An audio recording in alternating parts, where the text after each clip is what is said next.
Appropriate punctuation acts like a set of road signs to guide the reader through the ideas in your sentences. Punctuation marks can tell the reader when to slow down, speed up, and stop. If you want to learn more about punctuation marks and how it impacts your written English, then keep watching this video.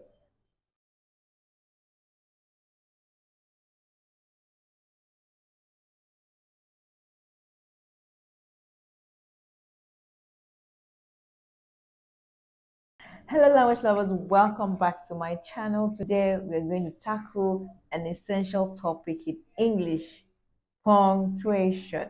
Now, whether you're writing an essay, a message, or even social media posts, knowing how to use punctuation marks correctly will make a huge difference.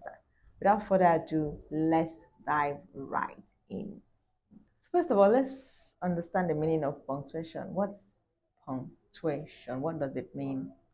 Punctuation is the system of symbols used in writing to separate sentences and clarify meaning. Now, let me break it down further. System is a group of things working together, and symbols, they just mean signs. They're not words, they're signs. Like example, we have the question mark, which is a sign. We have the comma, we have the period, that's the full stop, is like a dot. So they are symbols, they are not words. So the system of symbols we use in writing. Now note, in writing, that means it's applicable when we write. So don't forget that. Use punctuation marks to add meaning, clarify sentences, and give our words flow and structure. Let's dive into each one and see some examples to help make them clear. Ready? Let's go. Let's start with the period. The period is used to mark the end of a complete sentence. Think of it as a full stop. It wraps up your thoughts. Now, let's see an example.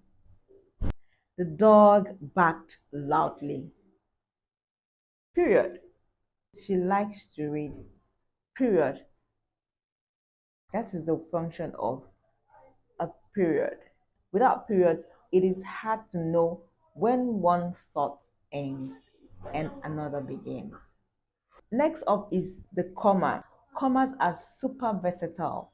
They can separate items in a list, add a pause, or even connect two parts of a sentence. Let's look at examples. I need eggs, comma, milk, comma, bread, comma, and cheese. That separates items in a list. Eggs, milk, bread, and cheese. Now let's look at its function as a pause. After lunch, comma, we went for a walk. After lunch, comma, we went for a walk. Let's see how it works connecting clauses. She wanted to go shopping, comma, but it was too late. She wanted to go shopping, comma, but it was too late. Commas help make your writing clearer and easier to read. And the next one is question mark. Question mark is used at the end of a question. It lets the reader know you're asking something. For example, are you coming for the party? Where did you keep the keys? Now, it's simple but important. Without the question mark, the reader wouldn't know if you're asking something. So don't forget to always put the question mark if it's a question or you're asking something. And the next one is exclamation mark. Exclamation mark shows excitement, surprise, or urgency. Example, come right now. That's urgency. And then we also have this sentence, I can't believe we won. That's surprise. Use exclamation mark sparingly for more emphasis. Too many exclamation marks can feel overwhelming. And the next one is colon. Colon introduces lists, explanations, or even quotations. Let's say examples. List. Please bring the following items. Then you put the colon. Maths, comma. Now the comma is playing its role here. Flashlight, comma, and water. Maths, comma, flashlight, comma, and water. Bring explanation. Let's see an example. There's one thing to remember. Colon. Stay calm. Full stop. There's one thing to remember. Colon. Stay calm. Okay, colon can be a powerful way to introduce information. And then we move to the next one, the semicolon. The semicolon. Semicolon connects two complete but related sentences without a conjunction like and or but. Now let's look at this sentence. I wanted to sleep in semicolon. My alarm had other plans. Now, we would have had it this way. I wanted to sleep in but my alarm had other plans. So we take out that but and replace it with a semicolon. I wanted to sleep in semicolon. My alarm had other plans. So think of semicolon as a soft stop. It links ideas while keeping them separate. Don't forget that. And then we have the next one. The next one is apostrophe. Apostrophe has two main uses: contractions and showing possessions. Now let's see examples. We have the sentence contractions. It's a beautiful day instead of it is a beautiful day. So we see the apostrophe playing out there and using it as possession. Sarah's bike is new. That shows possession. Sarah, the bike, it belongs to Sarah. So be careful with its and its. It's a common place for mistakes. All right, we move to the next one.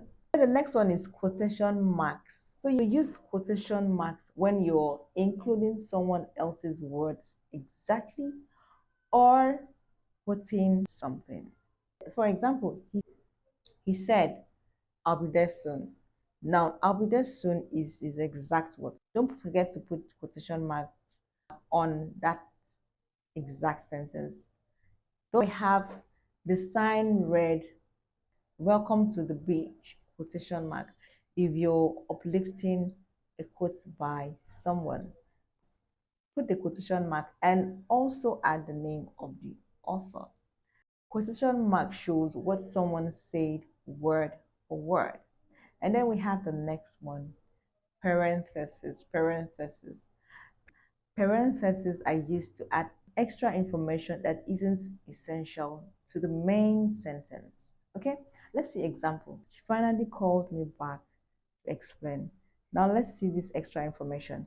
She finally called me back in parentheses after 3 days to explain.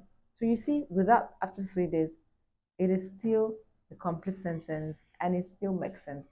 So that 3 days is an additional information that's not really essential to the main sentence. Parentheses give side information or extra detail without breaking up the main idea. And finally, we have hyphen. Hyphen. So what's the function of hyphen? The hyphen helps join words together, especially in compound words, and helps clarify meaning. Let's see example.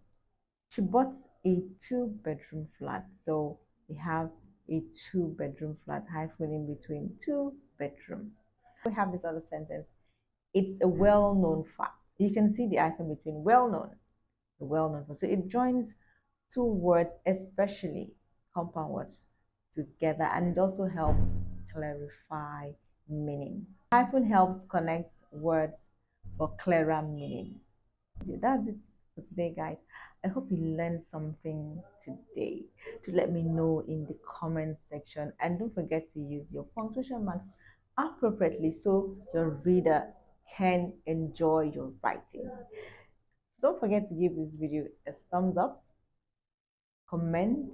I would like to rate from it, and subscribe if you're yet to do so, and also hit the notification button so you don't miss a lesson, because Every lesson is invaluable. I'll see you in the next one, guys. Take care. Bye.